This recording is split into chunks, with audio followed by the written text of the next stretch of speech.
Who should we not talk about? Audio is live, man. The whole world can listen to this audio. Make sure you tell people that. Oh, golly.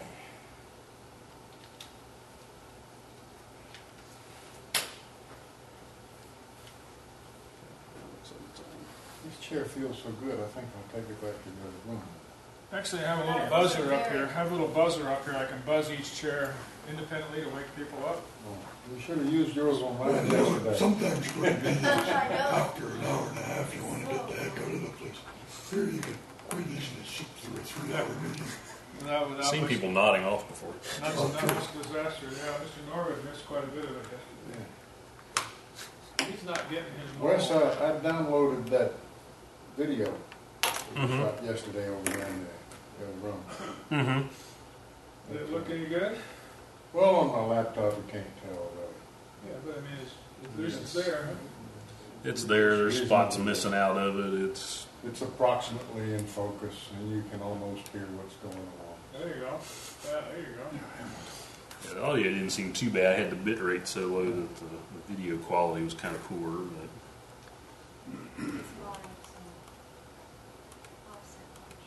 But Audio's live. We changed one thing for you. This is now your forward and back. Oh, great. test. Got it. Oh, it looks pretty good, actually. Test. Well, compared to yes, I've stepped ahead. It looks better than Phil's did. So. That may have to do with the sun being behind the clouds. Yeah, I think that's a major part of it. yeah, hook you up for audio if you're ready to sit down. Okay, Put good. it about that kind Let's of see if distance. anybody Okay, else so I should just sit Well, that's there. what we didn't Actually, do. here if you don't mind. Sit here? Yep. All That's right. what we didn't do with the walk around. Let's put mics on. Yeah, I did that one time. It was just such a hassle having to switch every person. Is that Yeah, come on down about right there? this kind of distance if you could. That'd be great. And just kind of talk a minute. Let's test it. I have to buy one of those. Okay, when I get home. I have a nomination to make. From here on, the new nickname for Wesley is going to be El Grande. El Grande. El Grande. El Grande. He can explain why that is. Oh no!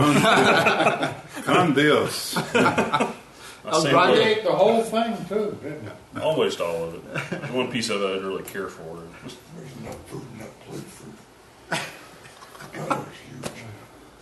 You know, if someone's collecting NEC projectors, there's one right there. That's an antique. Now, what's with all that computer equipment? You're giving that away, Wesley, or you're taking it from someone? That's stuff Vaughn brought for me. Oh, really? You don't want to get rid of that 7.2 monitor, do you? I think Matt's going to take it actually. Oh, well, tell him that I asked you months ago in an email, and you forgot. No, really, because I did. It's true. We did discuss the 1702, and you said, I don't have a spare, but if I ever get one, I'll give you a call. I'll shoot an email. That's all true. But you guys, That doesn't have to be recorded at all. And then we'll have a break, and then maybe another half hour for the other two. okay?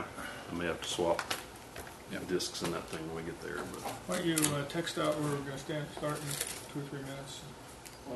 Please stand by. We're working on it, or whatever you want to say. The doctors, on the call of the B-24 fall. And 43, they got attacked badly. One guy, the tail gunner guy got it, but he dead sticked it. Everybody shooted up, parachuted up. He brought it in for landing. Got captured. Along with everybody else. So he spent, 3 years, whatever, 43, 44, 45, 2.5 years as a guest of the Good for you. Oh. I mean, I can't imagine the skill that it took to dead stick a B-24. With no hydraulics. Yeah, the B-24 is notorious for having stiff controls. Yes, and everybody jumped out, including the go-pilot, the navigator. I mean, he did it on his own. Just the reality at that point was he couldn't get out. They didn't have much choice. Why couldn't he get out? The pilot? I would think B-24 would. So Mike, I'll let you do your own does not have intro. autopilot. When we start, just They say, all go pretty you much look all right at shot that out. camera, and just say, hi, I'm But then Mike, to and get here's out, where I'm you at, need- and here's my Let topic. go of the stick. Okay, Yeah. and then take some go. break, Let and go. do a couple more Okay. things, and Okay. then just start off. All right. And I think we can start anytime, Bad as you get, yeah. That would be a Okay. as soon as Wesley's ready. Southern Germany. You know, think about trying to find a place to get that stick that baby in, because you have one choice, right? Maybe two, depends on how far you skip. Yeah. There's a picture of, I think it was a B-24, but Alright, so we're looking at Mike. B-24 above it had dropped its ball load. Mhm. Right on it. And hit the tail, Yep. and that somehow screwed up the hydraulics. None of the guys could get out of that. You ready to start? Yeah, Went it's- in. yeah, That would be bad. yeah. Okay. For the benefit of the folks viewing on the internet, I'm Mike Reitzma. I'm here with a group of Argus experts at the 14th Argus Gathering in Eden, North Carolina. First topic today is Bendix radio production in Plant 1 during World War II. We're in about half an hour, and we have a small break and a couple more topics, running probably another half hour after that. This is a picture of Plant 1 in Ann Arbor. Of course, everybody here probably recognizes it. The thing about Plant 1 is it just gets forgotten during World War II. During World War II, we know that Plant 2 had been constructed, that there was a lot of optical production going on in Plant 2, but nobody ever really has been able to document much about what was going on in Plant 1. We know a lot from the Argus Eyes and from the Argus Eyes for Victory video about Plant 2's production. It was a brand new place. They were doing optical sighting equipment for a range of products from tanks down to anti-tank guns and anti-aircraft guns. All that's very well documented, well known. We know exactly what the products were, right, exactly what they were used in. But what was going on in Plant 1 is just not known at this time. And so Pam and I said, we should remedy that. We were pretty deeply involved in documenting what went on in Plant 2 and the optical side. We said, let's figure out what happened to Bendix Radio. And so that's how this got started. The other thing I want to emphasize is this is a progress report. I've only got a couple things here today. I've got a few other things back home. But the bulk of the work is kind of held in my hand right here. These are things that nobody knows what they are or what they were in. And these are things that I'm still looking for. And so we'll talk a little bit more about that, after the talk or midway through the talk. A lot of the stuff that was done, in fact, virtually all the stuff that was done by Argus in Plant 1 was done for Bendix Aviation, which was a sub-group or organization within the Bendix Corporation. Bendix was a long-time maker of brakes and bicycle parts, and after the war it did commercial appliances and so on. But during the war, Bendix Aviation had its own subgroup called Bendix Radio. And Bendix Radio is the direct contractor that Argus worked for during World War II. And almost all of the products that they made, as far as I can tell so far, went into about 3 or 4 aircraft. The B-24, the Consolidated Liberator B-24, which is shown here, which probably got the bulk of the avionics, radios and so on. The B-17, the B-29 to a certain extent, and the B-25. The B-24 was the most widely or largely or most was produced in the greatest numbers during World War II of all the heavy bombers. And about half of the production was in San Diego at the Consolidated factory, and about half of the production was at Willow Run near Ypsilanti. So if you ever, all those, of course, have visited Ann Arbor, Ypsilanti is not very far, and Willow Run is not very far from that. And I think something like 20,000 of these aircraft were built right there, not far from the Argus factory. So it's not surprising that it made sense for things to be shipped from the Argus factory, Plant 1, to the Willow Run factory to be put in these B-24s. There is almost nothing known about the identity of this equipment. There is one invaluable resource, and somebody, I don't know if it was Ron or Bob or somebody, sent me the 1945-1946 progress report for Argus. In there they show all the stuff that they did during World War II. They show all the optical stuff, and they show I shouldn't say they show all the radio stuff. They show about 30 products that were done for Bendix during World War II. And this is one page of 6 pages of pictures of these products.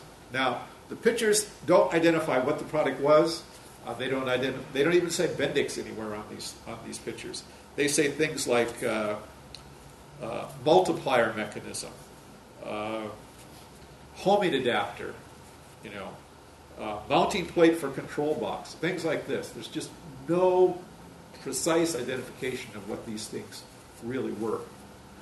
So half the problem with trying to figure out what this stuff is or collect this stuff, which is what I want to do, is that you don't know what it is or where it came from. So the first thing to do is you have to figure out that. And then once you know what it came from or what it was a part of, then you can go to the various sources, eBay, your Ham Radio Fest, collectors of various stripes, aircraft restorers, people like that, and then attempt to buy this stuff. So Pam and I are about 20% into the total catalog that is shown in the 45-46 Argus report. We hope to get maybe 50% into it and then bring that stuff to a gathering maybe this year or next year so that people can see it all, just like we did with the optical stuff. Mike, is there any thought that maybe when they published that catalog, it was still classified information or something about what it was? I'm certain that the classification hadn't been relaxed. I'm certain that they had a habitual requirement, to disguise the exact nature and application of this stuff. Yeah. And in late 1945, when that catalog was published, I'm sure that was still held.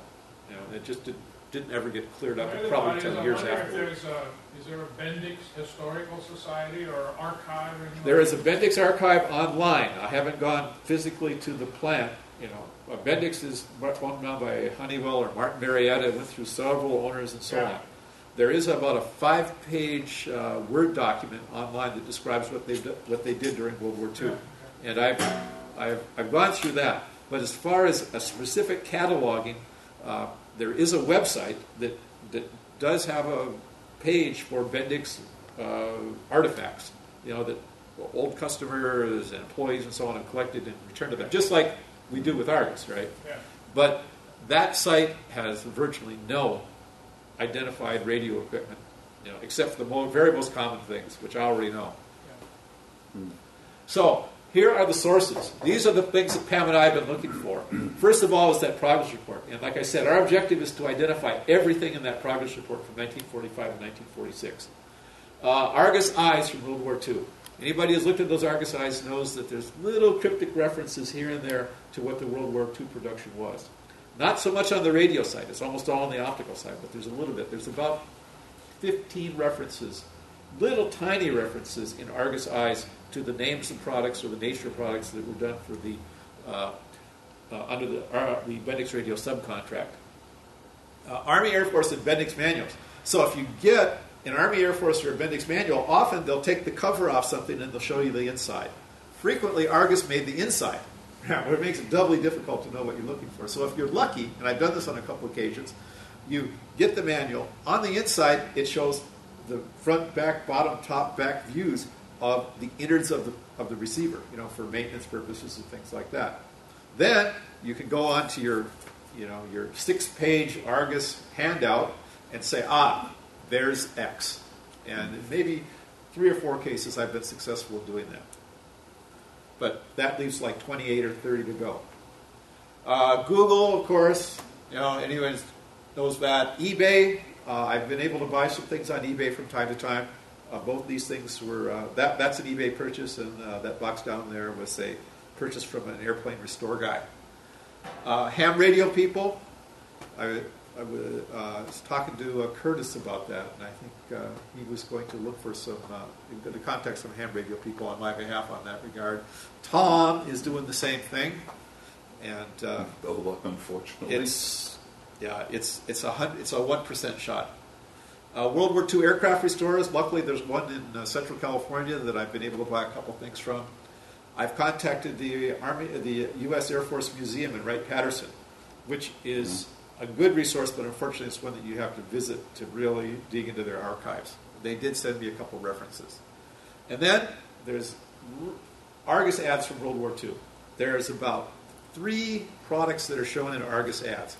Whereas if you look at the optical side, virtually every product that Argus made, or 75% of them, are shown in their ads during World War II on the optical side. If you look at the radio side, there's 3, and they're weird-looking things. I'll show you those at the end of the presentation. This is typical of the kind of reference. This is even a really generous reference that you see in Argus Eyes. So you see these B-25 bombers here, the fighter escorts, and so on. And then you look at the bottom, and it says, courtesy of the War Department, right? And it looks like the War Department wrote the caption, too, because it says, this plane carries radio and navigation equipment made in our plant. It couldn't be more generic, you know, and this is a lot of the way the references are in Argus Eyes. I think the War Department wrote this one, getting back to Bob's point about the classification of this information. Here's another reference in the Argus Eyes. Argus Eyes is full of these little personal references. You know, so-and-so joined the Army, so-and-so came home on leave, you know, so-and-so got married. You know, 3/4 of many Argus Eyes are just those little things about a paragraph on a person.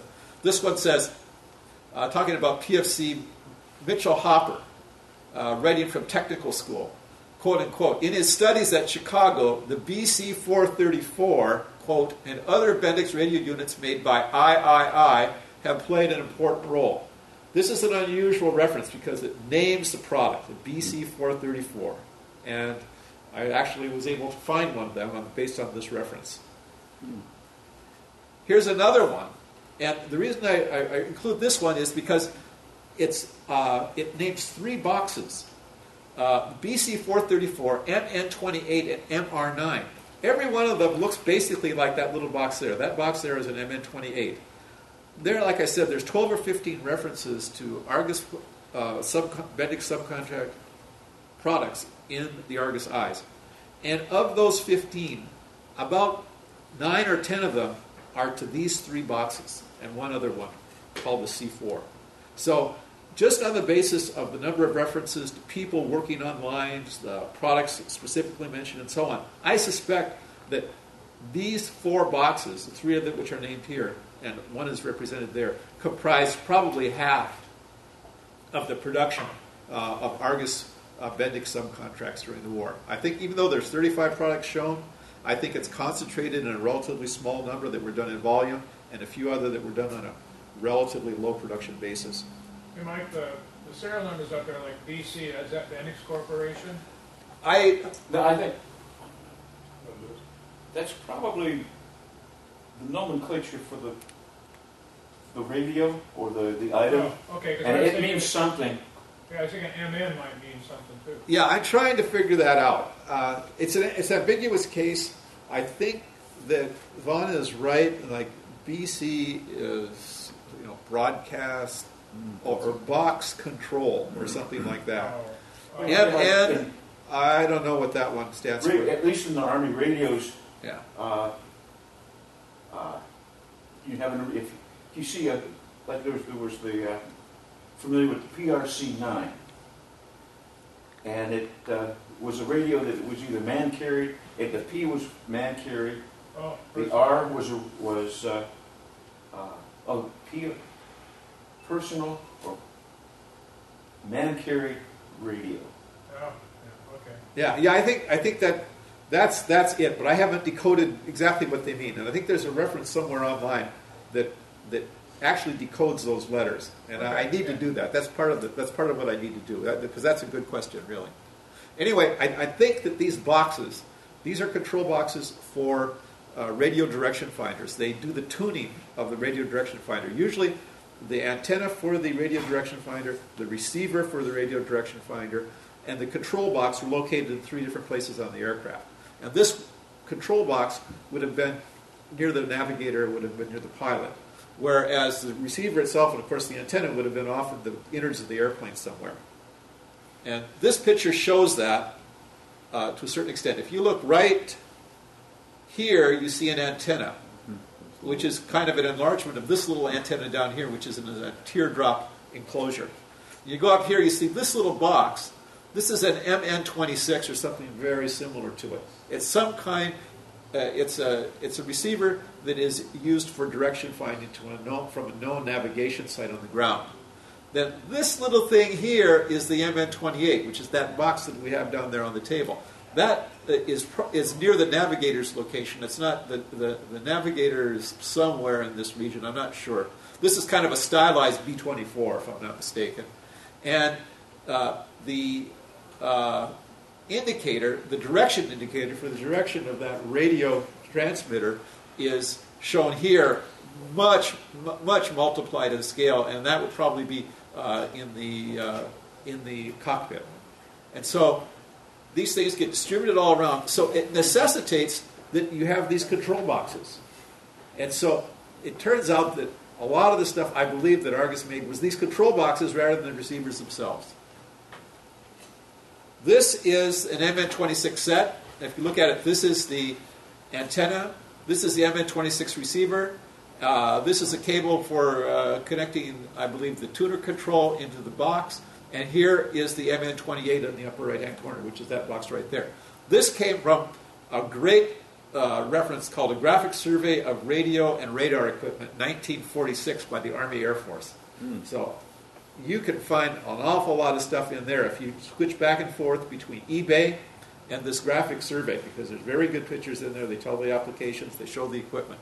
And so I was able to buy all of this from an Air Force store guy in Central California, not far from Sacramento. Pat and I drove over there, and we told him what we were doing, and he thought we were crazy, but he had some duplicates, and we went home with a trunk full of this stuff.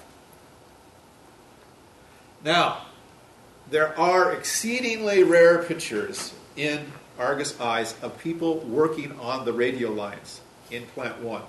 The problem is you never see the products. There's probably a half dozen or more pictures of people working on the radio lines in Argus Eyes. You never see the products. Ever, ever, ever. Except this picture. And maybe one other that I can think of. Now, what do you see here?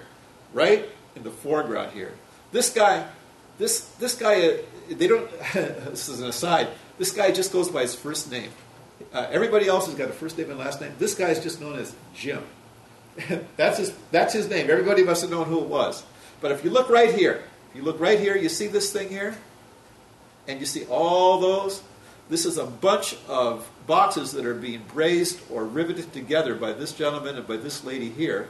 And if you look at the bottom, somebody grab that thing there and look at the bottom, at the near small end, or if you look at it, turn it right side up again and look at the bottom closest to your chest there. You see how that matches the structure of that box there? Right. That picture shows that box, I'm certain, being constructed in the Argus Eyes.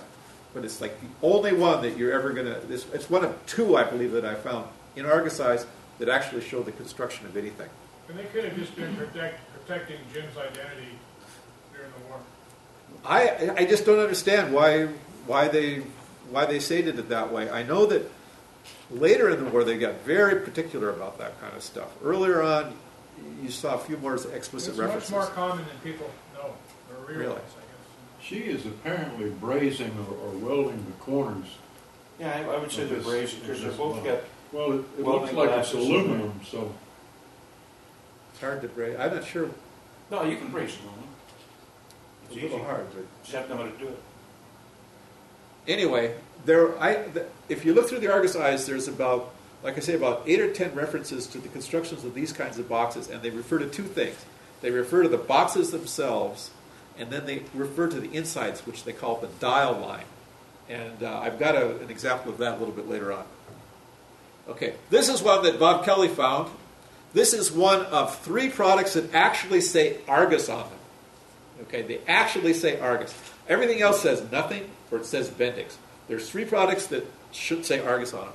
This is a broadcaster that they use to test radio receivers on aircraft. So you set this box out in front of the airplane, you tune it to whatever the radio receiver is supposed to receive, and then you go into the airplane and you tune that in and you say, oh yeah, it's coming in very strong. It's got you can't hardly see it, but there's a little antenna here, and then there's because it's made for portable use, there's big, there's storage batteries at the bottom here, and the rest of it is a pretty simple low power transmitter. The other interesting thing about this was made, if you look at it, by the Lewitt Corporation of, I believe, New Jersey. The thing about the Lewitt Corporation is that it was a vacuum cleaner maker after World War II. During the war, it was a general manufacturer. It got a Navy contract for vacuum cleaners, and this guy, Alexander Lewitt is his name, right, said, hey, we sold all these vacuum cleaners to the Navy, maybe we can sell them to the housewives of America. And they sold vacuum cleaners door to door for a decade or so after World War II. Now, Alexander Lewitt is well known for one other thing. He predicted in 1955 that housewives would be using nuclear-powered vacuum cleaners. Right. This has gone down. Somebody ranked this as one of the 10 worst technical predictions of the 20th century. So, your namesake, Alexander. Nuclear-powered vacuum cleaners. Okay. This is the rather fanciful picture, also in the graphic survey, of an aircraft that, of course, never served on the American side, at least during World War II. But That's what is it? Looks like an MN262. a B-45. A B-45? Martin B-45. Was that what it is? It could be an artist representation. Okay. Because after the war, they one of the first, there was a competition for a medium jet bomber. Perfect. That's exactly what it looks like. That the B-47 won, but there was a Martin. Martin did it. Martin, Boeing, Consolidated, and I think Douglas all had runners in that. And the B-45 was used.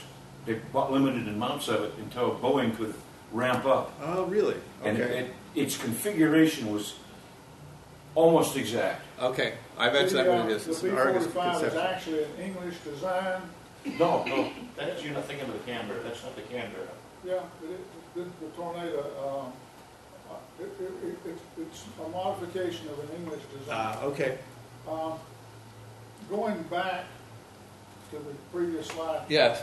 You say that says Argus Incorporated. Yeah, it says Argus Incorporated, but it says manufactured by the Lewitt Corporation, and I believe it's from New Jersey. So it was a subcontract. Argus kind of learned from Bendix, I think, hey, if we can subcontract for Bendix, then somebody can contract for us.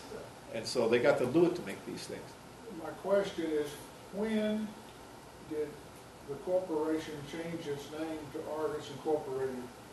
That was in the later, I believe, the later part of 1944, if I'm not mistaken, roughly. Before that, it was III. I don't recall, but it's right there in that time period. Yeah. That's an interesting point, Ron, because I have this control box here says III on it, indicating clear World War II production. You know, this other joystick box that we were talking about clearly was World War II production because it says III on it. This one says, this says Argus Incorporated, and I have another example of that box that says Argus Incorporated on it. So this is late. Both those things have to be very late war production, but still war production. Yeah. Because it was pre-end of war that Argus changed its name from III to Argus. I was only bringing it up because the point would be that it is right there at the close of the war, or very close. That's right. That's right. That's the only reason I was asking to make the point. Yeah, that dates it very, very precisely. Yeah.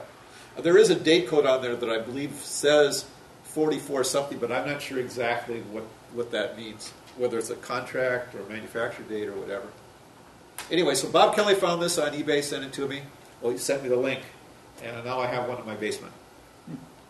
And if I can get about $1,000 together for shipping costs, in a year or two, we'll have it here for everybody to see.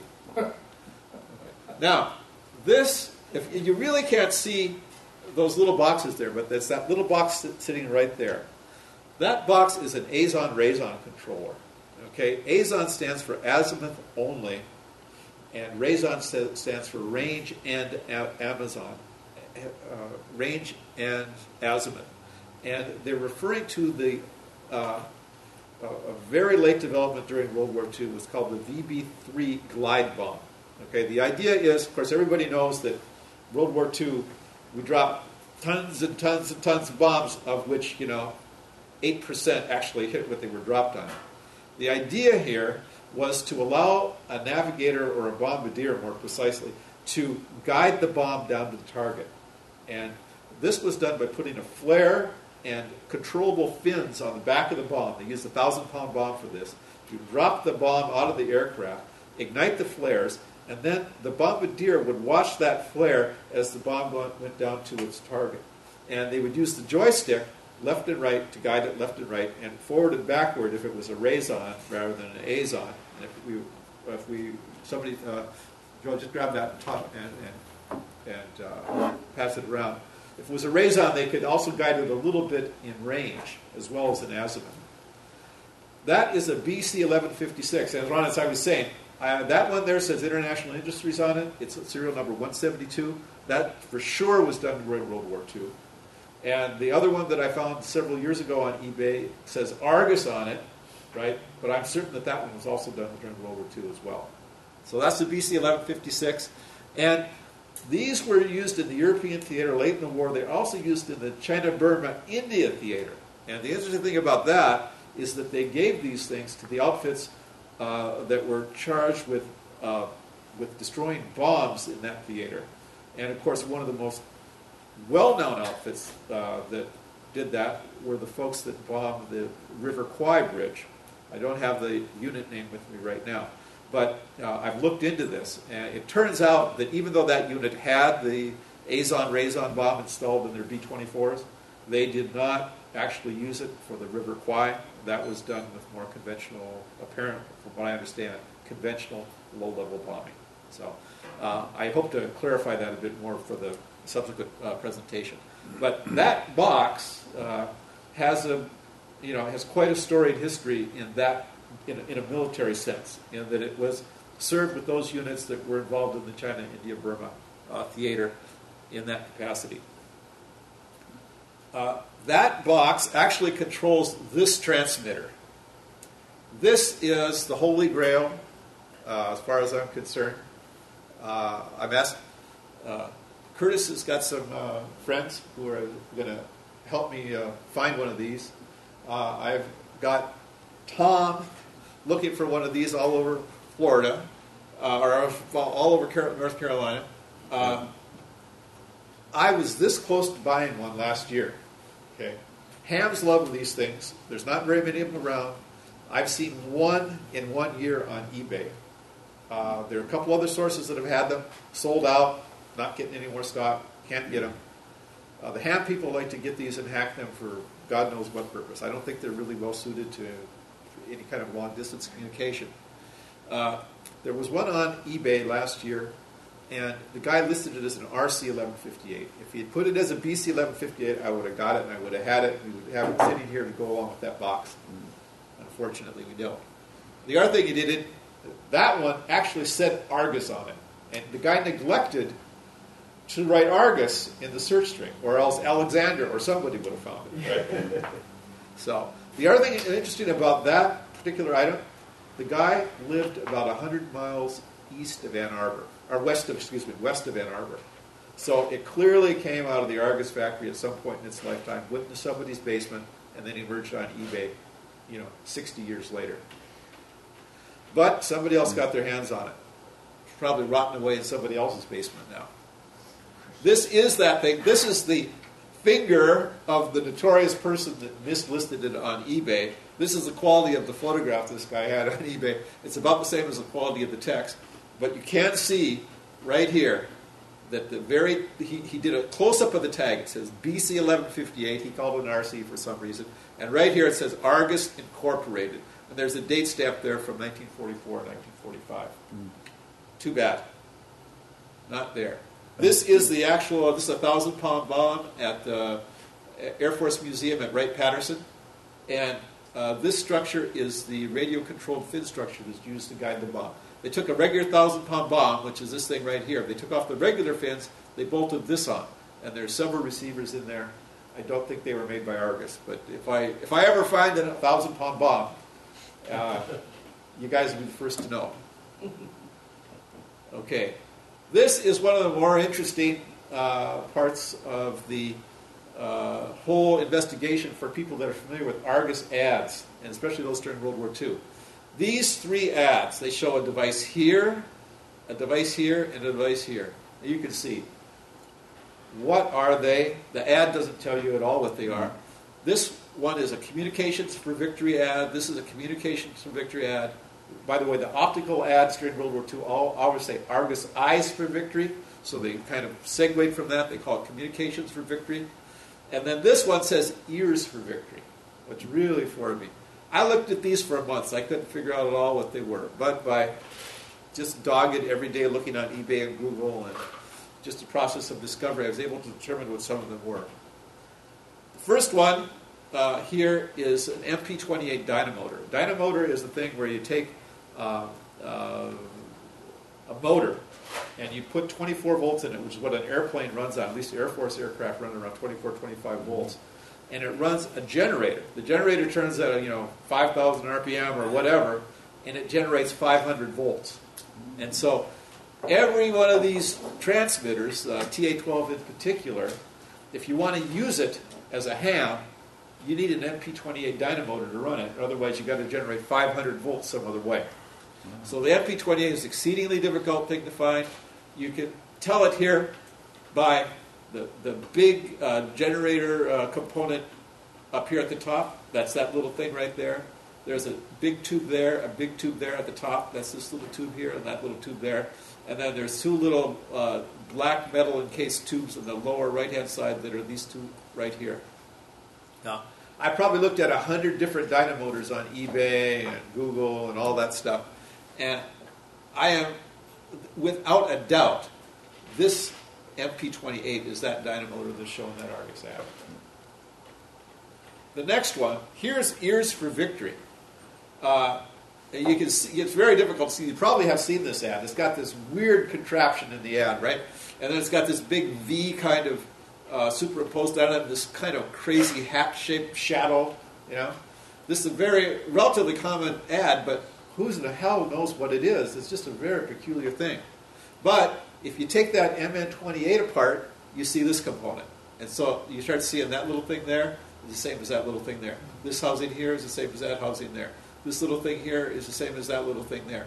This dial is present in the MN28 there, but it's not present in this inside that I took out of another MN28 that I have.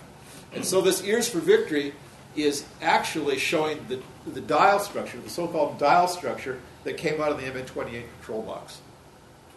And it's, I never thought I'd figure out what this was until I started taking apart these boxes. This one I thought I'd never figure out.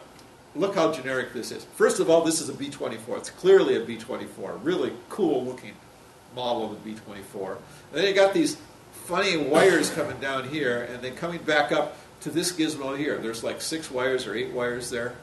And then you see it forms the V for Victory that is the theme of all the Argus ads during World War II. What this is, and you could, after a lot of Googling and looking at countless pictures, is this gizmo over here. You see here, this is a coil that is used to match the transmitter of, I think it's a TA2 transmitter, airborne transmitter, to the external antenna on the aircraft. So apparently there's more than one or different bands that have to be used and so on. So there's 6 coils like that. It's an antenna tuner? I don't know, that's what you call it. That's what I believe it is. Because antenna tuners usually just have 2 coils. Either the coils move in and out of each other, or they're close enough where it's just a finite power goes in and a finite power comes out. Okay. So this one has got 6. I don't know if there's 6 bands or what the deal is for it. Mm-hmm. But it is in the inside of something called an MT36. And that MT36 also happens to be shown in the 1945-1946 progress report. And so that's another thing I'm looking for. I'm looking for this MT-36. It's going to be a big task. But someday, maybe we'll find it. So, this is to sum up. The objective is to find everything that's in the 1945-46 progress report. So, what I'm going to do, I don't know if I can do this. Okay. Somebody just take these and take one and pass them out, okay? This is Pam's idea. Of course, it's a good idea. This is what's called crowdsourcing. I told Mike last night that he should follow Pam's ideas more often. He'd be much more successful finding this old junk. I mean, these components. I'll take this one, you pass that on. Take them out. Okay. On the front of that, you see a picture from the 1945-1946 progress report. And you see, that's what Pam and I have been going on. It's almost nothing. Okay. But now you guys are Google people, you're eBay people. I know that, and some of you are even like our ham people and no radio stuff. What I'm asking everybody to do, your mission, if you choose to do it, is to take one of these things home, put it next to your computer, and when you're on Google, just look for Bendix. When you're on eBay, just look for Bendix. Just look for ham radio. And if something comes up that shows up in one of these pictures, now I know I see Alexander making faces. I know it's not going to be easy. Listen, I've been doing this for almost a year and a half now. It's not easy. Okay. If anybody finds anything, you turn that over, and there's a website that shows the entire catalog and exactly what we're looking for. And then there's my email there. So please, we're going to do what's called crowdsourcing here. We're going to all, if possible, do a little bit, and the result is that if we find even like 2 or 3 things among the group of us here, it'll be a big advantage. And someday those things will be, I hope, in the museum in Ann Arbor. I think Alexander has one of these in his barn. I wouldn't be surprised. In fact, Alexander would be the person that I would count on to be able to find most of this stuff. We're going to find something. All right. We've got to find something All right. next year. So, if we have any more, send it more, Tom and Jonathan, send it down to Alexander. And then send it, I think Richard needs, everybody that needs one. I think that this equipment was anonymous. This equipment left the Argus factory back in 1944, 1945. Nobody ever knew about it. Nobody ever cared about it. It was gone. Now we have the chance to bring it back to the Argus Museum and kind of pay tribute to those people during the war that, sweat, blood, whatever, to get this stuff manufactured for the effort. So I really hope that we can accomplish some of that over the next year. If we get 40 or 50% of it assembled, Pam and I will make another presentation, but it will be a presentation, not just pictures of stuff. It'll be the actual stuff, as much as we have. I'm just wondering if there are maintenance manuals available. Yeah, maintenance manuals. In the manual, we know that there's an audio tone generator. Right. That might be used on, and it'd be helpful also to know the other aircraft it's used on, because in every maintenance manual there's a list of the parts. Yes, and right. Absolutely, they don't have a description. Yeah. There'll be an NSN, which is a national stock number, and then its description. Yes. This would be audio generated audio tone. Yes. Yeah. And then I could find out what that part number is, and maybe try to cross-reference that with if it was a Bendix part number, a Bendix contract number, and you're completely right. This is exactly the path. This has been the most fruitful path that I've had for identifying this stuff. I buy the manual. The manual, just like you said, Vaughn, has got a picture of the device. It identifies what the function was. It identifies the manufacturer, and from there on, I can Google, I can eBay it, and I can get it. It's the identification which is the tough part, and those manuals are really valuable in doing that. Did you get any flight manuals on the flying side of it? Like, describe them more specifically. I don't know if I have one or not. Pilots obviously have a manual, navigators have manuals. I've picked up a couple on instrumentation and general piloting, cockpit environment, and so on, and they generally don't give the Bendix identification, or do they show the inside, which is necessary usually for me to identify what the thing is. You do see the indicators a lot, and one of these pictures is of an indicator that I thought for sure I'd be able to find, but I haven't been able to find. If I could just get a manual like that showed that indicator, we'd know exactly what it was. So that's it. We got a break, and then we got a couple more short presentations on a couple other weird projects. So let's that take, Gavin and I working on. start again at 2:30, okay? And I'll come around you up before then if you're somewhere else, and then with 2 short presentations. I wanted to remind you then at 4 o'clock, the silent auction ends at 4 o'clock, and we'll count it down like we have in the past, and then at 4:15, the live auction. And the live auction items have been placed to the left of the brick wall on the table there. All except one. All except one, that's true. I wasn't sure I should pick that one up yet. So. Okay, so we'll see you then in 15 minutes. Thank you. Mike, it's interesting that they incorporated in the device here a little wrench for taking. I have the noticed screws that out of the on more than box. one of these things. Right. You look inside, you lift the lid up, and there's a little Allen wrench in there. Yeah. I don't know what is the And deal? it's not an Allen wrench. It's a star shape. Oh, so it's not even an Allen wrench. Okay, well that almost makes more sense. It looks like an Allen wrench, but it's really a star, Okay. and it will fit the screws that hold the knobs and the levers on. Okay. All right, so that makes sense. That makes a little bit of sense. If it was an Allen wrench, you'd think anybody would have one. But if it's some special star thing, It's a special then, wrench. right, then who wants to be looking for that, you know? Yeah. I'm just curious, Fantastic. how much trouble would it be for you two to come up with some sort of a generic letter saying that you're looking for this kind of stuff? And the reason I asked for a generic, like for example, we've got the Battleship North Carolina. Right. Every now and then there's an ad in the paper that someone has found a hold that hasn't been in, and it's filled with electronic equipment, and they don't even know what it is. Yeah. And armed with something like that, maybe You someone show would it to say, whoever's. gee, maybe I should go down in that hold and see if we've got any of this that he's looking for. Yeah.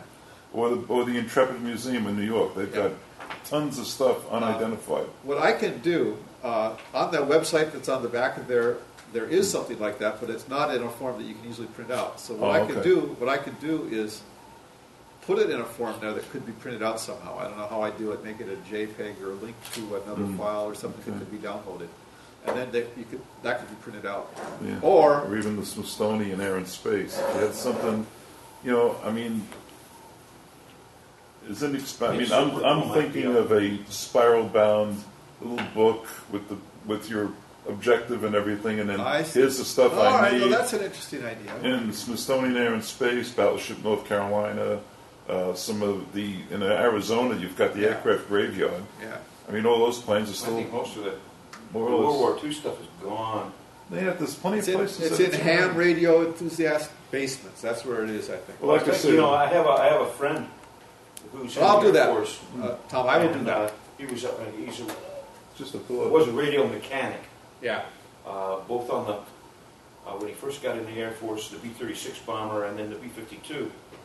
And as equipment was upgraded, especially on the B-52, the radar transmitters, they released those. They sold them surplus, and the hams scarfed them up because they were compact and they were powerful. Yeah. And all they had to do was, actually the amplifier, the big part of the radio, all it does is amplify the signal. And you have a preamp that, gives you the frequency. Right. And amateurs, and especially Mars radio stations, took a lot of those. There's books. If you go on transmitters. If you go on eBay, you can buy whole books from the 1950s that say, take this transmitter, do this, that, and the other thing to it, and now you made it into that. Aimed at ham radio people. Just Right now it's a 6-meter rig or something.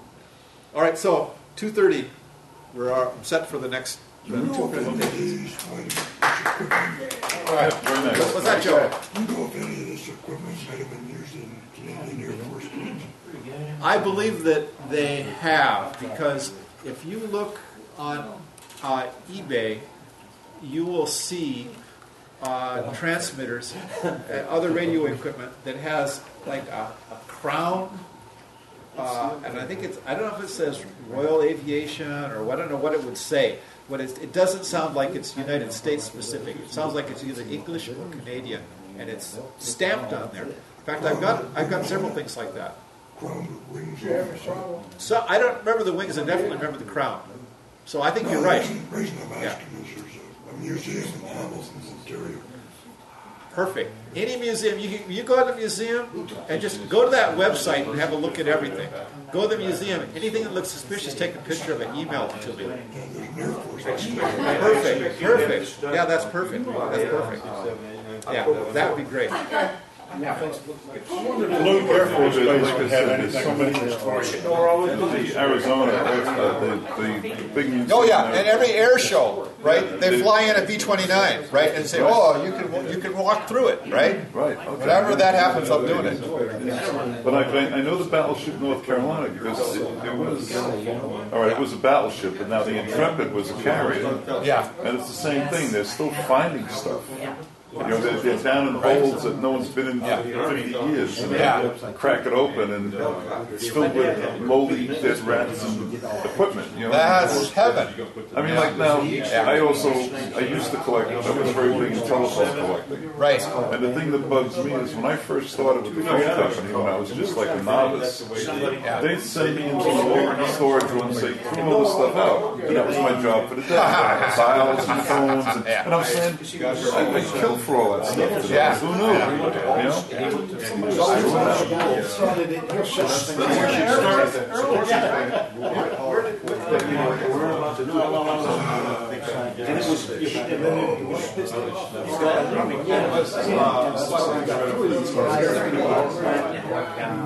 Electronics. Most of the air force. I was in Air Force about 71, but I'm there. I was we got Hello, man. What's going on? I am not, no, but a lot of them that have that job. That's the front. Yeah, I left a message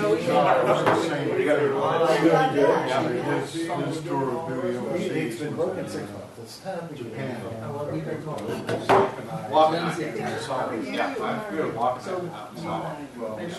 So you get rid of Yeah, he was in the Air Force.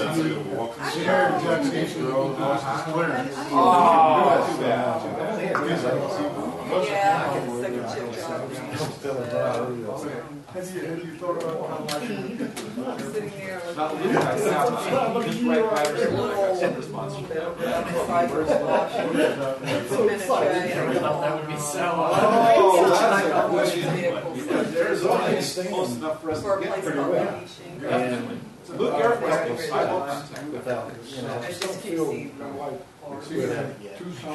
This is a temporary sign, But if which is it helps move bills and, yeah. change I've the done shape my, of I it. had to go through a Right, test. that's a good thing. That's a good thing for Luke. I've done my hours and That's the person in the front. A lot of people do these lots And there, it they're gets gonna it to the point hire where I somebody. wait for a couple of weeks. Yeah. I'm hating That's right. it. That's why I'll get hired on this end of the And year. they take this radio operators, stations, data corporation. Yeah, The food is probably out of that's. So what was your Good, I mean, it's- over it. There's Looks like that it's as well. not very No, low it's easy stress. because it's always good shoes.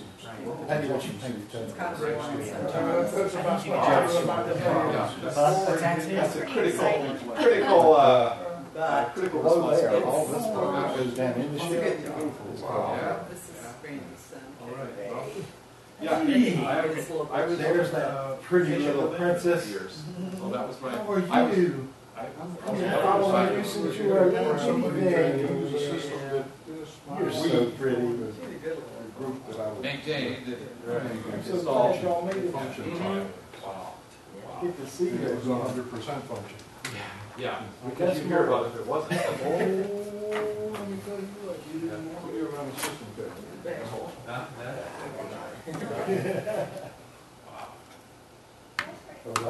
How are they now? Montana. Hi, guy.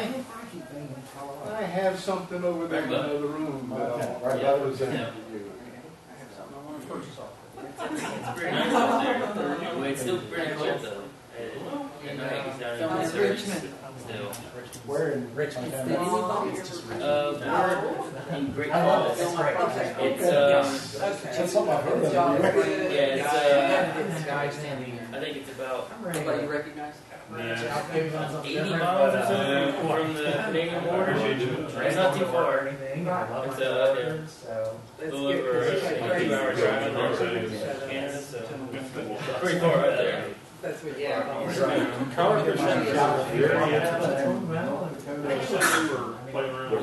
Yeah. North is Well, I knew that. east. Apparently it was fairly easy. Now,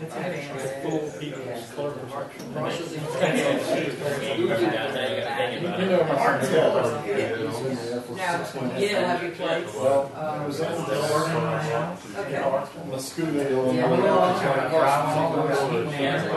Okay. and they transferred him to Washington. Supposed to be a light. So he said, Well, I'm looking at, You look at it some ways. second Yeah. shift at a place, I just keep seeing You these look little at it cars. someday. Put them in the trailer, under a scope and pull it up. Yeah. He was is he enlisted or is he in officer? It's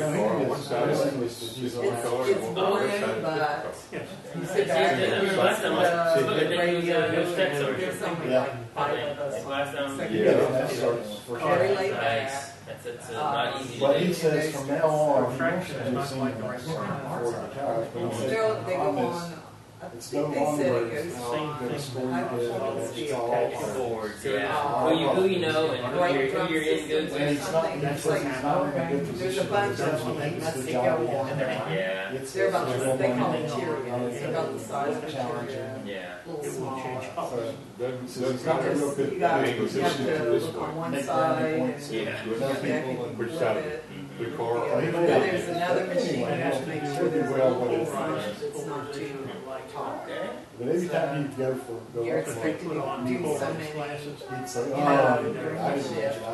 Yeah, and you end up making it. Yeah, I mean, Yeah, but we're so glad we had it back here instead of he's five working or at 2 the days. call center and still doing Yeah. the, driving in. Seen it like that. You know, that job is so much harder. They have- It pays less, Yeah. and you have There to is. send out more information. It is amazing. And I'm like, that job is Ew, really yes. bad. Okay. Nice to meet you. But it's driving me crazy. Have we? Oh yeah, a long time ago. It's just that I like all 3 colors. the site's not. And it's all in one kind. Yeah, I do. I recognize try twice One now. side, some people are one so side, nice and it's a On the film one side, it there might be a different color, it might be like You see gray. my I robot saw, there? mean. I saw that. I saw you. You My kick wife her can't there. get over it, Just, and she sees the same thing I see. Who is this sweet little girl? yeah. Just Charlotte. Terrible. So, that part there he does not like, but, Say hi. you know, kind of get his foot in the door That's the there. first one. It's the one where I'm at. On both sides. Eventually On pay. my side and on my wife's side. First grandchild. And then we have but we are on the same shift. Yeah, that doesn't look anything else where you could see or you could see through the I'm view. so glad you came. I want to see her. We should just started sending pictures. Yeah. The artifact of We should be back in the Yeah, Mhm. it is.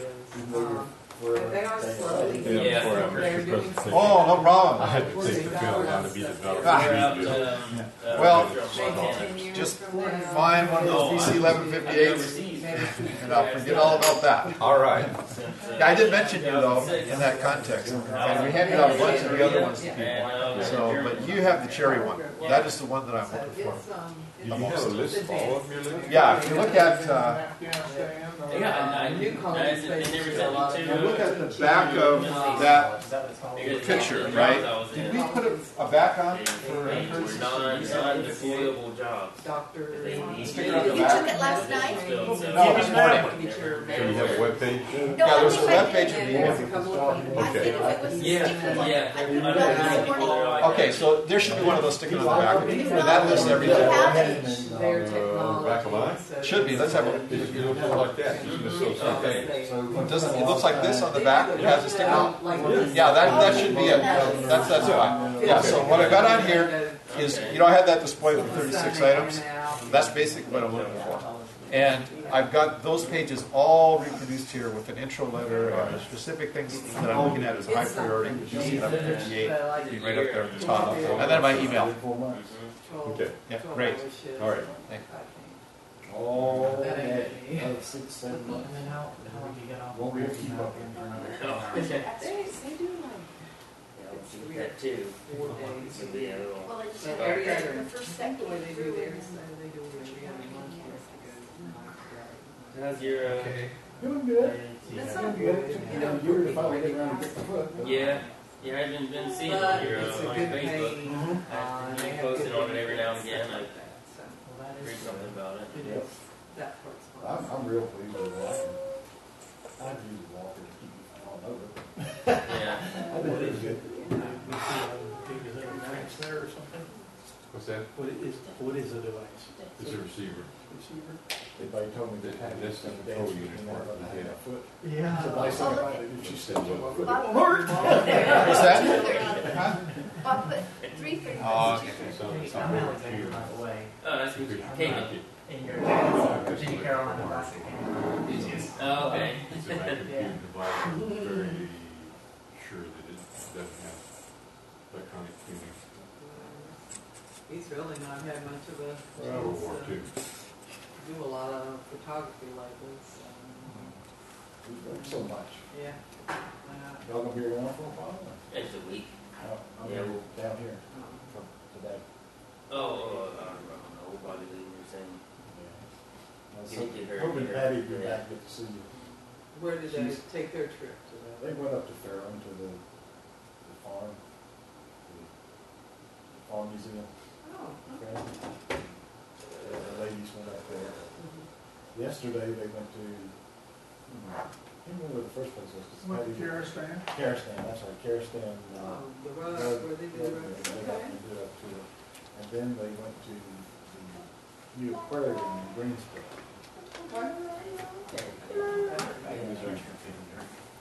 Hey, Yes, sir. Patty no, asked that about y'all didn't, to didn't have operate some. Yeah. that part of my I lucked out. my rear end where you kick. Okay, yeah, well, Yeah, Good we'll thing you said probably that. head out soon, Right. get her Where fed. did that? She dictates her schedule, so. yeah. Hey, what's people- Is your wife with you? No, she couldn't come. She had to stay on work. She was doing a lot of I don't get my sleeping in. I'm in cranky. processing stuff. And I don't We want just to be recently, cranky around y'all. just a week and a half ago, got to Oh, Montana, okay. so we ain't been back long. Yeah. So she had to do training and whatnot. So, She didn't train this time. Joe White had a Sassy in St. Louis. Right here. And renting it out. So he was trying to find a place to rent while he was in Washington. Y'all like run sheep. People go together. Teams just kind of spread out. and go around. Yeah. Yeah, there's just nothing. He finally found it. He was hoping to just put it on page. That's what we're trying to do now. We're on the waiting list Yeah. to live on base. It's just Fancy. that. Realize Got to film it. 2/3, Whether or not 3/3. we get an apartment and stay on the waiting list, or just cave and get a house off base. And then houses on base are probably, already a couple years old. And all the houses off base are, You want to be on camera? it's less than 30 years. So, So we're going to start again in 2 minutes, so if you're online, just please stand by 2 minutes. what night do you So don't be I go through. Come by and see us more often. Front here with the entrance, we're folks. gonna come back for Christmas. Good. All right. My wife will, she'll be here though. I'm going this way. She'll be almost talking. Mike, you'll just, the audio is live. Okay. So you're just going to do these sort of back to back? Yep. Okay. Very quick. Back to back. I'm going to spend a little bit more time on the second one. The first one will probably get done in about 10 minutes, and then maybe a little bit more on the second one. That sounds good. They're always sending pictures when they Let's see, you can pop that down, or is this I just created a new one and popped it up, so you can just close that out. yeah, okay. You know, just say something like this, do a quick test. Oh, test. I'm now speaking to El Grande. He set up his recipe broadcast on the internet. I'll never live that one down. That's my intention. This is just I can just close this PowerPoint, right? Yes. Yeah.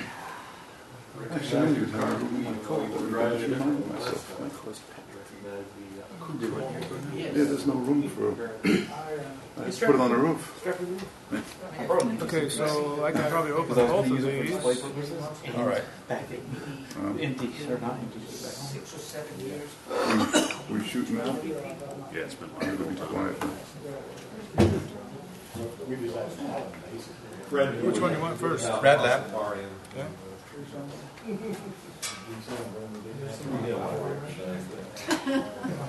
That's not what I wanted. You won't mind if I understand. It's a nice show. Try to close that. There may have been a link in one of those. Yeah, we probably was. I've noticed that it seems like impossible to get it, to prevent it from going to the link if you highlight it or anything sometimes. Perfect. All right, great. So when Wesley gives you a nod, All right. just reintroduce yourself Okay. and say we're starting up again. All right. Was the emperor the last, or the emperor? Ready. Okay, thanks, Wesley. Okay, we're going to start again.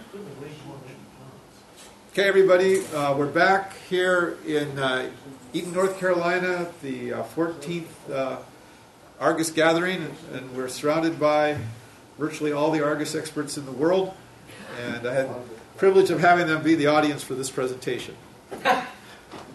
So, this one is about the Rad Lab camera, and this is kind of a tangential kind of a thing. We just did this kind of on a lark. Pam and I found this camera at the Candlestick Park Flea Market about 2 years ago, picked it up. A guy there named Jerry Burr, he's a amateur race car driver. Anything for Argus, he saves for me. And so he says, look, Mike, isn't this an Argus camera here? And I looked at it and I said, no. I said, it couldn't be. Then I looked at the back, and sure enough, it was about a mid-50s Argus camera that was the basis for this camera. And the cool thing about this device was that the label on it said University of California Radiation Laboratory. So that got my attention right away. This indicates that it came from the University of California at Berkeley, Rad Lab, probably sometime before 1957. 1957 or 58, I think, this became the Lawrence Radiation Laboratory. So we knew that the tag on the back of the camera and the rough dating of the camera corresponded to mid-50s. So I said, wow, this is an interesting camera. It classifies as what we'd call a modified. You know, I think Ron likes modifieds. I said, Ron is going to love this camera. And so Pam and I bought it. I think we paid $40 for it. And took it home and tried to figure out where it come from. The other thing that is interesting about this is that the name of the manufacturer is listed, or the adapter. Sigma Precision Engineering Company of San Jose, California, which is just down the road from us. And so we thought, well, we have an opportunity to really track down the origin of this particular camera. This is Lawrence. This is Ernst O. Lawrence, kind of a probably one of the main American pioneers in the analysis and the discovery, the synthesis of elements and the definition of nuclear structure. Certainly, so from about 1935 until his death in about in the mid-50s. During that time, here he's shown on the main UC campus in the old civil engineering building. shortly after he was hired. He won the Nobel Prize in 1939 for the invention of something called the cyclotron. If you were going to do atom smashing before Lorentz came along, you did it in a linear manner. You had multiple stages in a line, and you accelerated the particle from one end to the other. Lorentz figured out that because a particle that's got momentum in a magnetic field travels in a curved path, that the best thing to do was not to keep adding stages to your accelerator, but just to cycle it around and around and around and around in a circle. And so this is the principle of the cyclotron.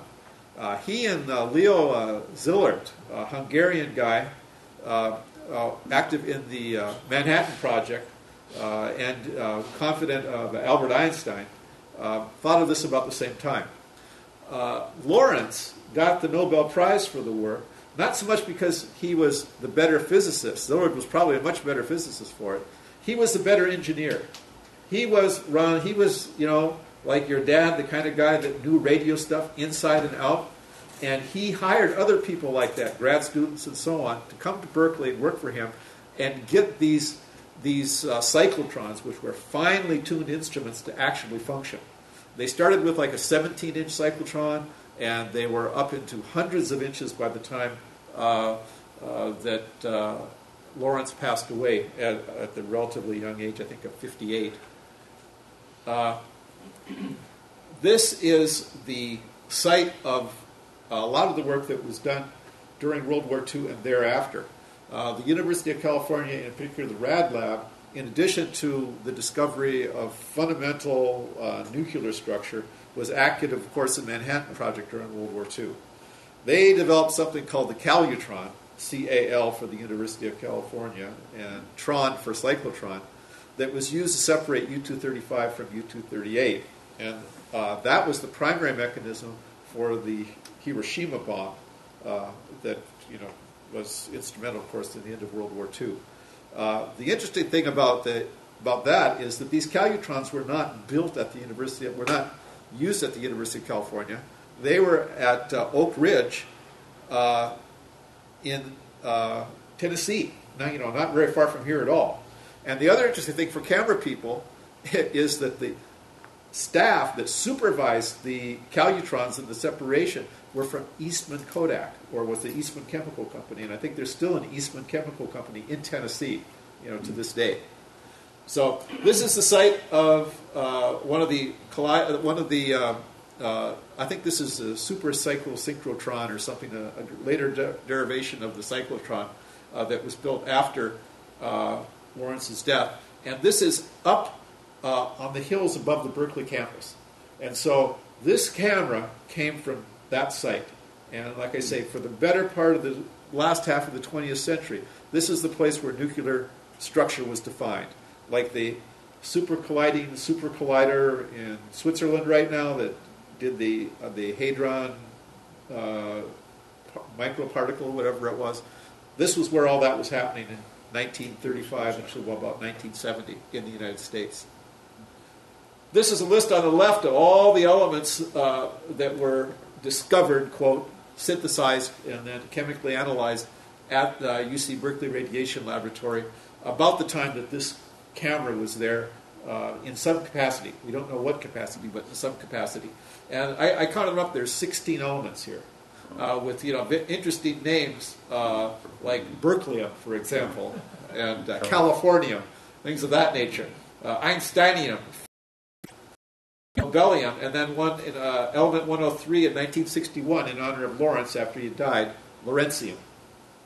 And this is a cloud chamber picture of an electron traveling in a circular path, probably in a magnetic field. This is the tag on the back of that camera. So this camera was doing something in that rad lab during that time. I don't know what. That's the real question mark in my mind at this point. But I do know an awful lot more about the camera. It was made by Sigma Precision Engineering in San Jose. And the further designation is University of California Radiation Laboratory. Now, Lorentz died in 1958, at which point the lab was renamed the Lawrence Radiation Laboratory. And then there was one that was the Lawrence Berkeley Radiation Laboratory, and the one in Livermore called the Lawrence Livermore Radiation Laboratory. So the fact that it says University of California Radiation Laboratory suggests that it was made, or at least the tag was made at the time that Lawrence was still alive, which puts it 1958 or before. Also, we talked to Phil about the characteristics of the body. Phil may not remember this, but we had several email exchange about the characteristics of this body about a year and a half ago, and I think the bottom line conclusion we came to, Phil, was that it was 1959 or before. So the C body and the labeling on the back, the date of Lawrence's death, and all that stuff come together and suggest that this camera was a 1955 to 1959 Argus model. This is the entry in the San Jose city directory from the mid-50s for Sigma Precision Engineering. So Pam and I went to the city room in the San Jose Public Library, and there, in the Martin Luther King Library, in fact, there in this giant book was the map of the city of San Jose in minute detail, back into the 30s and the 40s, and this listing, a yellow page listing of all the companies that had existed in San Jose at that time. So Pam looked through there and found Sigma Precision Engineering. I believe it was in the 1957 edition of that book. And this is the ad for it. And you know what it says? It says 455 Meridian Road, San Jose. So we said, okay, let's go to 455 Meridian Road, San Jose. And what you find if you look on the map for 455 Meridian, Pam also found this, is a very long, a very narrow lot and a very, very long tool shed or tool and die manufacturing building and a very small machine shop in the back. And so we said, well, this map is pretty specific. We should be able to go and see what's actually there now. So we did that. And lo and behold, the two buildings that are shown on that map are exactly the two buildings that are still there. So we had found the actual building where this, we believe we found the actual building where this device was made. Here's the long building on the left, and here's the small building at the back.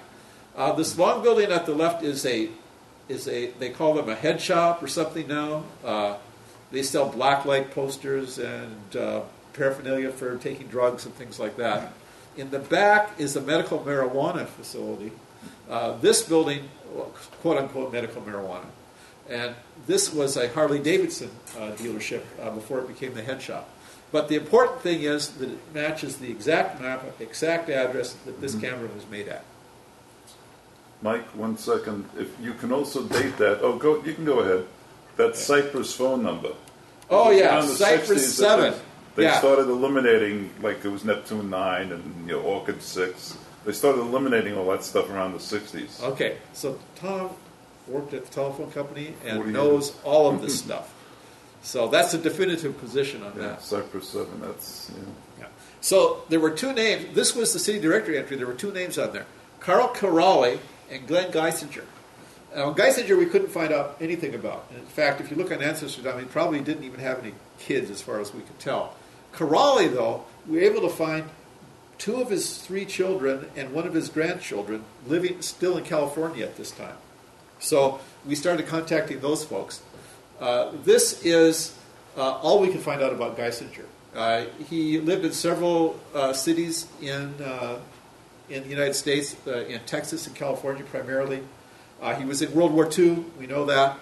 Born in 1917, passed away, I think, in the late 90s or early 2000s.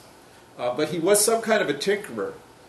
This device on the left is a patent that he has. You can find a patent that he recorded in the United States Patent Office for some kind of a device that prevents manhole covers from falling in and also allows people to escape from manhole covers by some kind of an extraction device. Apparently this is for water mains in particular, this is an essential feature, and this was a significant improvement upon that.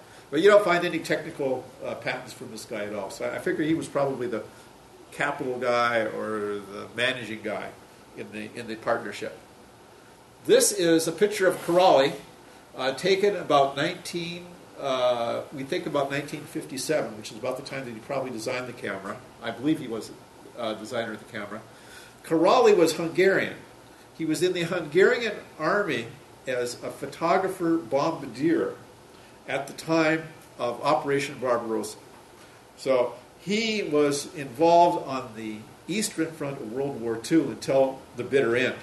After World War II, he and his family became displaced persons in Europe, as did hundreds of thousands, probably millions, of course, of other people at that time. And he ended up immigrating to the United States aboard a ship called the M.B. Stewart in 1952. And this is a picture of that boat by a naval artist named Imo Hill. And this is a picture taken made in 1950. It's a watercolor, and this is the ship that Corrali and his family came on in 1952, about 2 years later. This is a patent for a camera rangefinder device. He's got a couple, perhaps 3 patents, all dealing with cameras and optical devices that we found. He died, Sigma Precision Engineering went out of business about 1958, as far as we can tell. And Corrali went to work for Lawrence Livermore Laboratory as a weapons designer, in particular concentrating on Nike payloads at that time. And he died in 1981 at the age of just 61. So we don't have any opportunity to talk to him personally anymore. This is the camera. It's got some interesting features. The first interesting feature is this lens, which is a 51.5 millimeter f1.5 lens. I believe that this was used on oscillograph cameras back in the 50s quite commonly. The other interesting thing is it's got provision for some kind of geared remote focusing here. And the most interesting thing about it is that it's got a divided film chamber. The right-hand side of the film chamber takes the image from the screen of the oscilloscope or whatever, and the left-hand side. The right-hand side has got a 45-degree mirror that bounces down to the base of the camera, and you can kind of see that there. Somebody want to pass it around, and allows you to record a data strip at the bottom of the camera, project it through a lens at the base of the camera. If you look at the bottom, and then you can open up the back too, if you want, James, and you can see that this optical path that goes from the base of the camera up to the film. And in this picture, you can see it's not real close, but you can see the slot at the bottom of the camera here. There's a lens right about here that projects this image up to this mirror, which projects it onto the film, and then this is the area where the image from the oscilloscope lens is formed. And this is a diagram showing those two optical paths through the main lens, and then from the base of the camera with the data card at the bottom, through a lens in the base, and then up to this mirror and onto the film. This is the shutter of the camera. You can see these relays here, which open and close it remotely. It's an ugly shutter, all right. This part of it looks like it. The rest of it is completely redone, all around here. This part, Argus, from about there back and to the sides, and of course all these relays and so on are not Argus. And then here's the film counter up here. This lever is for bulb setting. You pull this open, you can focus, and then close it, and then it resumes normal operation.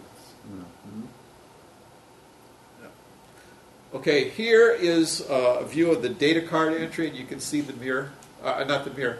This slot here is where the data card goes, and that is the lens in the base of the camera that projects up to the film chamber.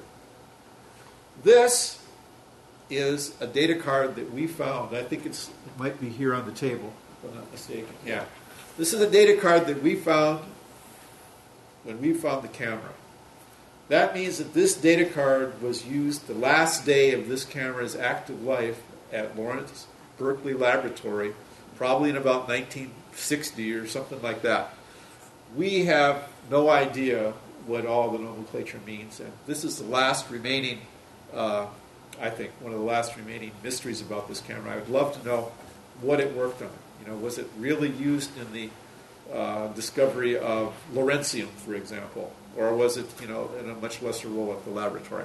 We don't know. I thought that this kind of nomenclature would be. I'm sure it was clear to somebody at the time, I haven't talked to anybody yet that really knows what it means. But that's the last, this card was there obviously on the last useful day of the camera's life at the laboratory, and we just don't know what it means. Okay, so that takes that one. Oh, this, I couldn't resist putting this in. I got this picture from a professor at the laboratory. It's a picture of the San Francisco Bay Area with the Berkeley campus in the intermediate ground, and in the foreground is the hill that the Rad Lab is on. So that's that for that one. And Bob, if I go to the next... Let me help you. Okay. Bob's got to change the... Oh, he's still looking at it. He's got to change the presentation. The next presentation is the digital Argus, quote-unquote digital Argus.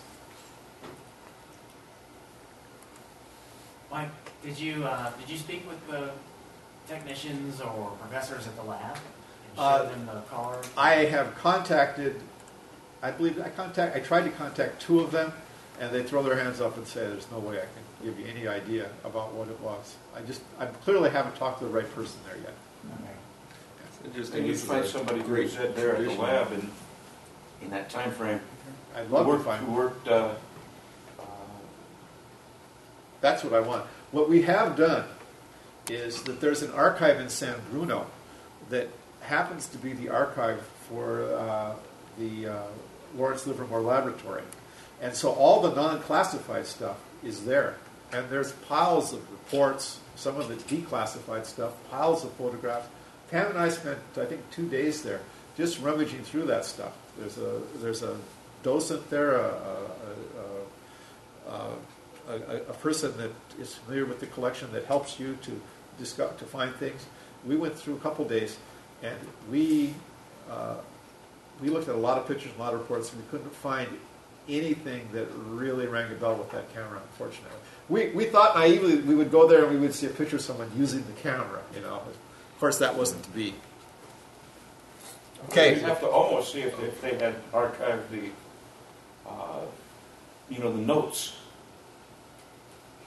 that the scientists, you keep a notebook. Right. We did look at a couple of notebooks, but we didn't have anything that specific. There were notebooks from maintenance people and things like that. There were notebooks and catalogs from folks that had designed camera equipment for manufacture, and we thought that was about as close as we were going to get, but we didn't find anything for that camera.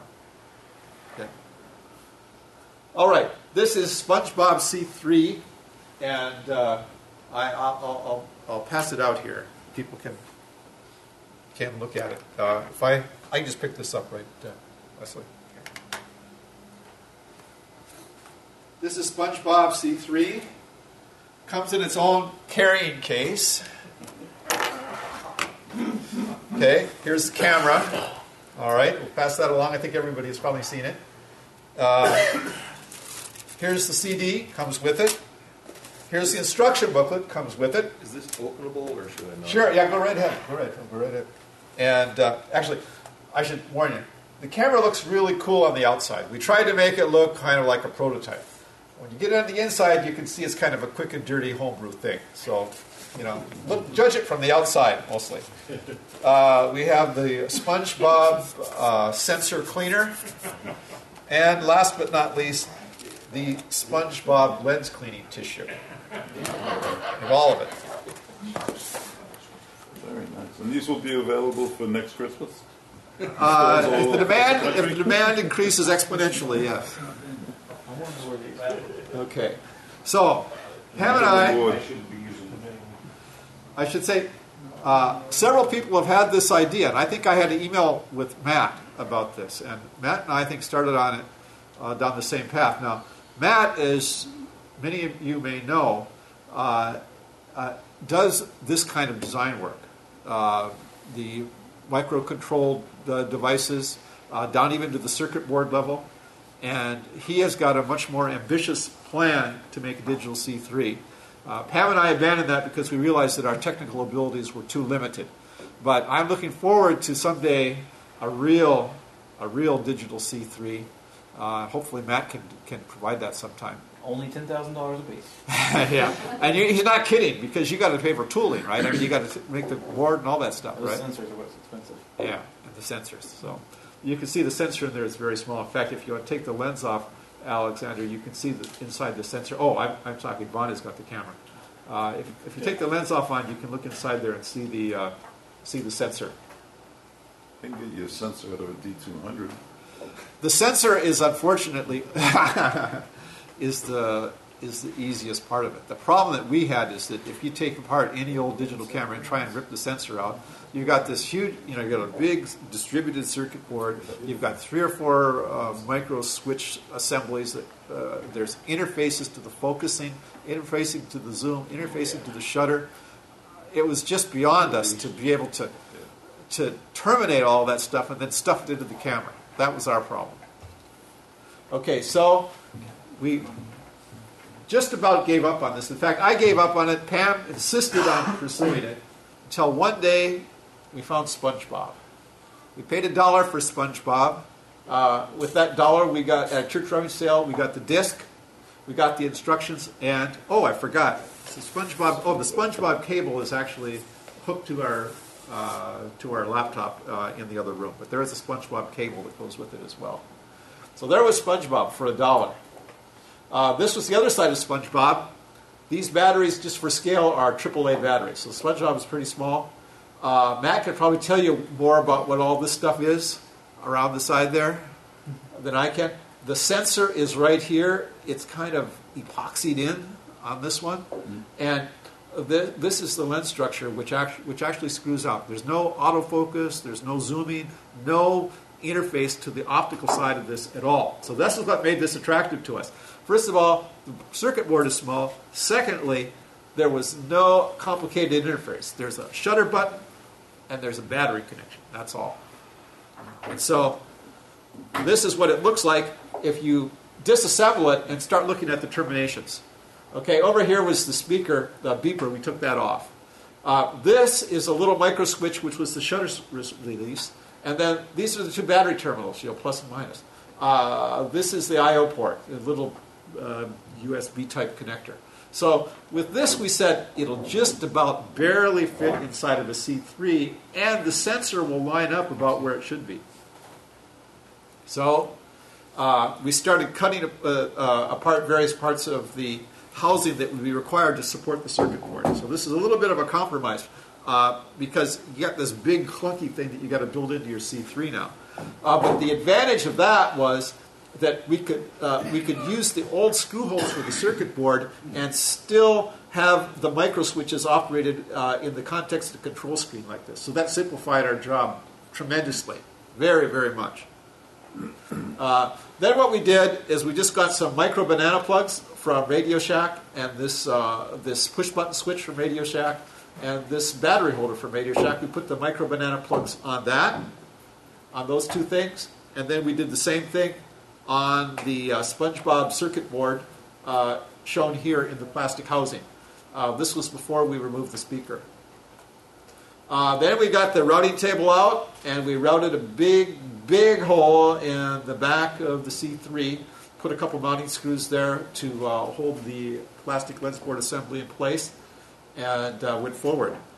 The next thing we wanted to do was, again, in the sense of making the camera kind of like a prototype, we wanted to make it look kind of slick. So we realized that the shutter release was just like the mushroom button on an Argus C model. And so we said, that already looks good. It's black plastic. Let's try and make the whole top smooth black plastic. And so we got some Bondo at the, damn it all, I hit the wrong button here. Got some Bondo at the local hardware store. We bonded up all the things we didn't need. This is the mechanism for the counter. This is the mechanism for the film advance. Of course, wasn't necessary anymore. There was some other miscellaneous Bondo we did. We filled in the C3 contacts for the flash over on this side. And then we got some Rust-Oleum primer and regular black enamel and painted it. And so what you see as a result of that is what's in that in the SpongeBob today. Then we ground open a hole in the back to accept the control panel, and Pam is the one that did all the fine work on that. And you can see we're looking at the camera; it looks quite nice when you look at it in the back that way. I, by the way, gave up on this project like 3 times before we finally got it complete. Pam decided that she would not give up on it, and so whenever there was a spare moment, she says, "What about the SpongeBob camera?" And so we continued in that way until it became clear that we would be able to get it ready for the meeting today. This is a lens assembly. This is kind of interesting.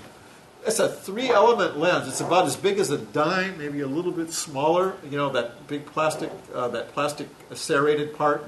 And the important thing about digital cameras that I learned from this process is that every digital camera has got an IR filter in front of the sensor.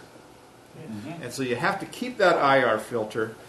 Even though we removed, you can't see them here very well, we removed all the innards of the lens, and then we drilled out that cap thing so that we would get better access to the sensor. And so this is the only thing that we retained from the original optical system. It's that IR filter. Took out the IR filter. You could take risque photographs with it. Well, maybe I will take out that IR filter. Because that happened to... there might be a market for this camera after all, Tom. Happened to Sony. Yeah. They produced a camera that had... Night vision. Night vision, they called it. Yeah, they removed the IR filter, but in the daytime, yeah, it would take pictures through, right through women's clothing. Yeah, the NSA was thrilled. Why isn't this better known? Oh. Not reading the right magazine. Oh, yeah, you're not reading the right on the right. You gotta start reading we just don't talk about it. Okay, all right. They made at least 2 models that did that. I own one, my son owns the other. And there may be even... And you're a dirty old man, aren't you? No, I shower occasionally. Anyway, so we disassembled that except for the famous, infamous IR filter, and we kept it in. Oh, what did I do here? Now, the other problem we had is that the sensor aligned up just a little bit in front of where the film plane was for the camera. Plus, the sensor is only like a 1/4 inch on the side. It's 1.3 megapixels. And so we wanted to put a wide-angle lens on the camera so that we could get a little bit more image there. And when we did that, it wouldn't focus because the focal length was back at the film plane of the camera, whereas the sensor was about 5 millimeters ahead of that.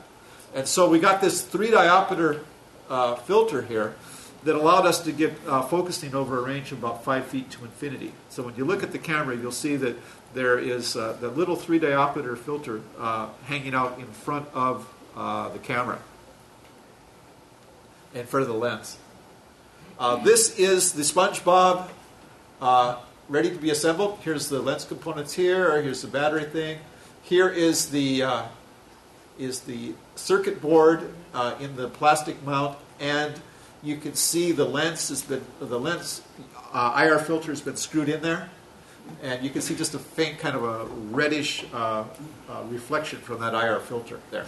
We put in this black paper because another thing we discovered is that the film compartment is not light tight in this anymore because the control screen is on the opposite side of the circuit board, and it glows right through the circuit board. So as soon as you turn the camera on, it illuminates the interior of the film chamber.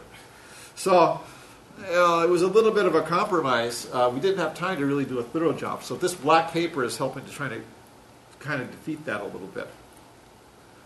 This is what the camera looks like when you open it up. Batteries here on the right, the remainder of the film, the SpongeBob camera here, and the screen there. And this is what it looks like, what's on display. And it is quite I think it's quite got a good industrial aesthetic about it. I think if Argus had survived until about 1995 maybe, this is what the camera might have looked like. And this is what it looks like with the back turned on. Of course, we still get the SpongeBob logo. Now, if Matt does one of these, he can put whatever logo he wants on there. It could be a real Argus logo. What's that? Dora the Explorer. Dora the Explorer. And this is a picture that we took with it. Actually, this picture is, I think, we have to, I guess, did we bring him in or not? I guess not. Oh, okay. Oh, here we are. We'll pass them around. It's almost got a 100mm focal length. Oh, it's at least 100 millimeters. Yeah, easy. Yeah, you can't. I mean, I took a picture of Ron sitting at the table collecting the film from the far opposite corner of the room, and I just barely, Yeah, was because I able just to get took Ron one in of you there. and I just got your face. Yeah, and Here. Bob took a really nice picture. Bob was sitting like from me to Curtis or something like that, and he said, "Oh, I'm going to take a picture of you." And I just downloaded it a while back, and it's a full head close-up, just like that. So it's super telephoto. It's hard to focus. It's got some vignetting. If you look at it here, we haven't figured out why there's vignetting on it. But if you focus it carefully, and then you hack it a little bit in Photoshop, you can get pretty good pictures with it. And then here's the original camera. All right, sorry. Which button do you hold to turn it off? It goes off automatically, which is a little bit annoying. Also, the data the pictures are all lost if you take the batteries out. Oh. Because it's got a DRAM in it or an SRAM or something rather than a non-volatile memory. And what's this on the bottom? And that's oh, it. That's your USB. That's it. Yeah, the bottom is the USB port or something like the USB port. Yeah. So, that's it for SpongeBob. By the way, Ron, we got this just this morning at the Eden flea market. Oh, you found it? Yeah. That's why I couldn't find the SpongeBob bag. Yeah. So, thank you all very much. And please take those cards for the Bendix stuff. And if you see anything when you're eBaying, please do it. Are copies of that available somewhere? The Bendix, Yes. that one is a blurb book, actually. If anybody's interested, let me know. I ordered 4 copies. I have 3 I have to give to the family. And I have 1 copy left, and I can order another one if somebody wants it. They're unfortunately not cheap. They're like $26 plus postage. You know, blurb is pretty high cost outfit. Interesting. But they make a good product, though. Yeah. Tonight at supper, I will have gone home and I will bring back my digital C3, which was made by Frank Merlis in Martinsville, I don't know, 5 or 6 years ago. We gave him, or I gave him an Argus 1595 digital camera, and gave him some body parts and stuff, and he made the thing. And it's been exhibited here with the modifieds a number of times. Ah, okay. And I'd say it's at least 5 or 6 years ago, it may be longer than that. What kind of body parts did you need to donate? I mean, do you want kidneys or? C3 kidneys would be great. Yeah. C3 kidneys and C3 hearts. Be right, yes, yeah. That sort of stuff.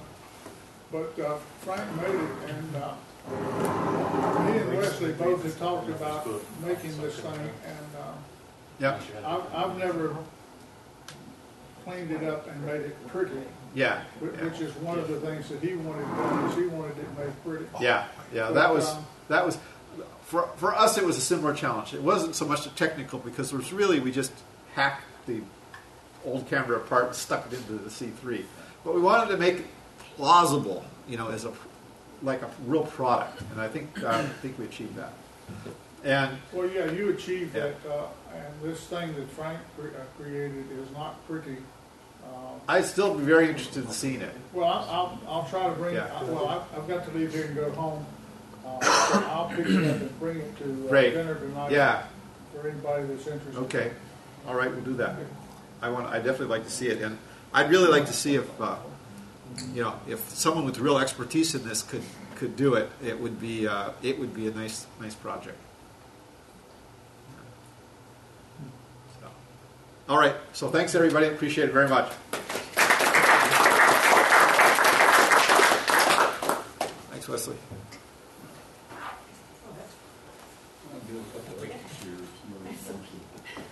Yeah, guys, pick up those cards. Yeah, that's one back at How my. far away from Pluto were you when you shot this? About from me to you. Yeah. All right, that's pretty good. And the Pluto is about